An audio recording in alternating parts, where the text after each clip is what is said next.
গণভবনের যে চিত্রটি এখন আমরা দেখতে পাচ্ছি অনেক সুন্দর করে টিএসএ, যেটি ঢাকা বিশ্ববিদ্যালয়ের মধ্যমণি যে জায়গাটা, সেই মধ্যখানে আমরা দেখতেছি যে একটা অনেক সুন্দরভাবে সেই চিত্র প্রদর্শনীর মাধ্যমে সেই স্বৈরাচারের যে ধ্বংসযজ্ঞ বা স্বৈরাচারের বিরুদ্ধে যে মানুষের যে একটা ক্ষোভের প্রতিফলনটা আমরা দেখতে পাচ্ছি। তবে সেটি আগামীতে যারা আসবেন বা আগামীতে যারা রাষ্ট্র চালাবেন, তার এক বছরের মধ্যে আমরা যে বিষয়গুলো লক্ষ্য করেছি, যে একদল চলে যাওয়ার পর আরও কিছু উৎসুক মানুষ আমরা দেখেছি বিভিন্ন জায়গায় দখল, টেন্ডার, সাম্রাজ্যবাদের যে রাজনীতি, সেই এজেন্ডা বাস্তবায়ন করতে যাচ্ছে।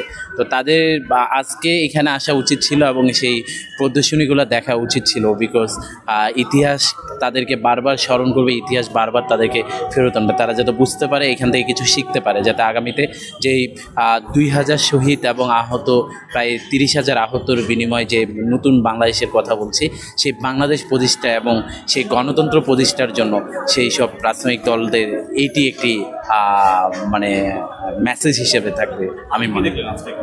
আজকে এসে আমার যেটি হয়েছে যে গত বছরে যখন আমি এই দিনটিতে আমি যখন ছিলাম, তখন আমি নিজেও কেন্দ্রীয় সমন্বয়ক ছিলাম, 158 জনের মধ্যে আওতাভুক্ত ছিলাম। তো তখন আমার ঢাকা মেডিকেলে বেশ কয়েকটা অজ্ঞাতনামা লাশ এসেছিল এবং সেগুলো লাশ আমরা আইডেন্টিফাই করতে পারছিলাম।